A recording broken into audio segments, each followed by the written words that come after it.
มื้อนี้สิพาพ่อแม่พี่น้องเบิดซุคนมาเบิ่งวิธีการจัดเครือแตงโมหรือว่าจัดเท่าแตงโมเนาะก่อนอื่นก็ขอทักทายสบายดีพ่อแม่พี่น้องเบิดซุคนเนาะยินดีต้อนรับเข้าสู่2วิธีวัยรุ่นบ้านนอกคือเก่าทุกคนเลยมื้อนี้ได้มีโอกาสได้มาถ่ายคลิปให้พี่ให้น้องได้เบิ่งนำกันเนาะมังโมกำลังได้จักมือแหละมังโมประมาณ2-3 มื้อนี่แล้วนับจากมือใหญ่ลงคุมมาทุกคนเลยมื้อนี้มันก็ยาวแหละพอจัดยอดได้ทุกคนเด้อจัดยอด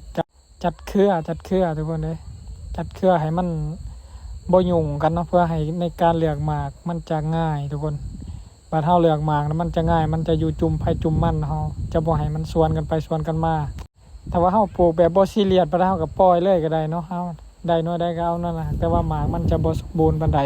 อันนี้เฮาเฮ็ดมังมูต้องให้มันได้เกรดดีๆนะเฮาต้องได้จำเป็นต้องได้จัดเครือแล้วก็เลือกหมากเพราะว่าถ้าเฮาบ่เลือกหมากมันสิอันเฮ็ดให้หน่วยมันบ่ใหญ่ปานใดทุกคนโทมันติดหน่วยเงาเกินนะค่อยสิเอาคอที่10ขึ้นเมื่อเนาะแต่ว่าที่10ขึ้นไปหน่วยมันจังใหญ่แล้วก็เนื้อแน่นเนาะบางที่ก็คอที่4ที่5ก็หน่วยใหญ่ก็มีเลยทุกคนชาค่อยปลูกมาเนาะบ่จำเป็นต้องคอที่10ก็ได้ชาค่อยสังเกตเบิ่งชาค่อยสังเกตเบิ่งนี่คอแต่ตัวใดมันแบบว่าอันง่วงมันนะง่วงมันสิใหญ่ๆยาวๆแน่ละหมากสีชมพูนั่นแหละมันอยู่คอที่ตัวใดมันก็จะใหญ่ทุกคนค่อยคิดว่าถ้าค่อยสังเกตผ่านมาเนาะบ่จำเป็นต้องว่าคอที่ตัวนั้นตัวนี้ได้หากแต่ว่านักวิชาการเพิ่นว่าให้เอาคอที่10ขึ้นไปค่อยก็จะลองเบิ่งเนาะเป็นครั้งแรกของค่อยที่ค่อยจะได้จัดแต่ละเทื่อค่อยปะเนาะค่อยบ่มีเวลามื้อนี้ค่อยจ้างคนมาจัดซอยนี่ดอกที่ค่อยจะเอาเนาะคอที่10นี่4 5 6 7 8ก็ประมาณคอที่10ข้อที่10ขึ้นไปนะเขาจะเอานะทุกคนถ้าเกินหันเขาจะเด็ดถิ่มเพราะว่ามันยันมันบ่ได้มาตรฐานก็สิลองคัดเบิ่งนะทุกคนก็ฝากติดตามเบิ่งกันว่ามันสิเป็นจังได๋ก็สิลองคัดออกเบิ่งว่ามันสิคักบ่เนาะก็มาลุ้นเบิ่งนํกันนะทุกคนเนาะจัดให้มันมาอยู่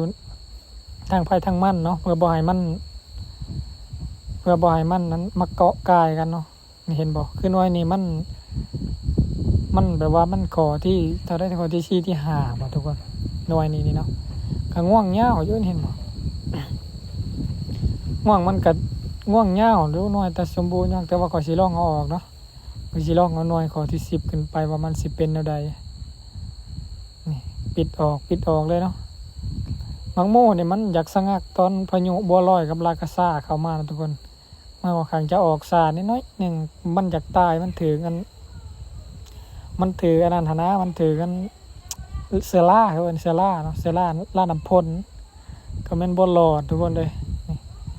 ตอนนี้คอยพากนี่ก็มันอยากมีร่มมียังเนี่ยทุกคนมันอยากมีร่มปะไปปีนมันก็ตรวจขอภัยหลายๆเนาะนี่คอยจ้างกระเจ้ามาซอยเนาะมันนี่จัดเครือนี่ให้มันอยู่ทางไผ่ทางมันเนาะอะไรมันก็อยากเง่าเกินไปอยู่ลังบอลก็ดีเราลังบอลก็พอดีลังบอลก็อยากเง่าเกินไปอยู่ในการจัดเครือนี่ก็ได้ลองจัดเบิ่งนะทุกคนแต่ละเทื่อข่อยก็อยากจัดอยู่ข่อยบ่มีเวลาข่อยอยากเวียกยังงานหลายบัดนี้ข่อยปลูกเท่านี้ข่อยสิลองเอาจริงลองเบิ่งมาจัดเครือแล้วก็เลือกหมากเอาหมากไปปลายคือก็ว่าเนาะเอาหมากข้อที่10ขึ้นเมื่อ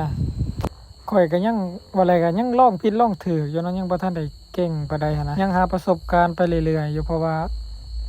ข่อยยังบ่มีทักษะในการเอาหมากปานใดนะว่าอะไรก็ดีข่อยปลูกนี่ทักษะในการปลูกนี่พอได้อยู่นะแต่ว่าทักษะในการตอนเฮาสิเอาหมากที่ข่อยยังบ่ทันได้เซียนอะไรก็ดีซ้ำปลูกซ้ำยังมานี่แต่ว่าเป็นแน่แล้วหากแต่ว่าการสิเอาหมากนี่การบำรุงการยังเซลหมากนี่ข่อยยังบ่ทันได้เซียนปานใดเนาะก็มาลุ้นนํกันทุกคนเด้ผู้ใดที่รับชมก็ได้ฝากติดตามไว้เนาะข่อยสิคอยอัปเดตเนาะผู้ใดที่สนใจอยากเบิ่งอยากชมก็สามารถคอมเมนต์เข้ามาได้อยากถามหยังก็คอมเมนต์เข้ามาได้เนาะยังที่ข่อยฮู้ข่อยก็จะบอกตัวใดข่อยบ่ฮู้ข่อยก็บ่ว่ากันเนาะตัวใดก็ดีอันนี้ข่อยก็ยังเรียนผิดเรียนถูกอยู่ข่อยก็บ่ทันได้เก่งนะอะไรก็ดียังบ่ทันได้เซียนเนาะยังหาประสบการณ์ไปเรื่อยๆอยู่อันนี้ก็เป็นการปลูกมังโมเดือนตุลาเดือน10ครั้งแรกของข่อยเนาะของครั้งแรกเลยทุกคนเลยที่ข่อยปลูกเดือนนี้เนาะปลูกวังเดือนนั่นครับเดือน6เดือน7บางนั้นก็เป็นครั้งแรกเลยกันเนาะ ข่อยโละสวนมันทิ่มนะข่อยโละสวนมันทิ่มข่อยเลยมาหันมาปลูกมังโม่ลงเบิงเพราะว่ามันบ่เป็นราคานะอีกอย่างเฮาก็มักปลูกมังโม่แน่เนาะมักกินอะไรทุกคนเลยแต่ยังน้อยนี่ว่าแต่เห็นแล้วโอ้ยบ่ได้ซื้อนี่ถือว่าอยู่บ่ได้แล้วมักกินก็เลยได้พัฒนามาปลูกเองเนาะคือแต่ยังน้อยว่าอยากได้สวนมังโม่เจ้าของเป็นของเจ้าของเองก็แต่เป็นแล้วนะทุกคนเฮากับบ่ทันได้มีประสบเฮากับบ่ทันได้มีความรู้มาได้ใช่เนาะเบิ่งอยู่ใน YouTube คือกันนั่นแหละว่าอะไรก็ดีก็หาประสบการณ์ผสมเล็กผสมน้อยมาเรื่อยๆเนาะก็ถือว่าเป็นที่น่าพอใจอยู่ประมาณใดแล้วประมาณ 80% เดี๋ยวนี้นะความรู้ความสามารถนะ7-80นั่นได้แล้วเนาะแต่ว่าบ่ทันเต็ม100เด้อทุกคนเด้อผู้ใดที่สนใจอยากถามนั่นถามนี่ก็สามารถถามเข้ามาได้เนาะคอมเมนต์ไว้เนาะเดี๋ยวข้อยสิเฮ็ดคลิปตอบหรือว่าข้อยสิตอบข้อความคลิปนี้ก็สิประมาณนี้แหละทุกคนมาพามาเบิ่งวิธีการจัดเทาแตงโมเนาะผู้ใดที่เบิ่งมาฮอดปีก็ขอบใจหลายๆเนาะทุกคนเด้อคลิปนี้ก็สิได้ขอลาไปเพียงส่ำนี้เนาะขอโตวไปก่อนนะทุกคนเนาะคลิปหน้าพอกันใหม่ได้ขอกล่าวคำว่าสบายดีแล้วก็สวัสดี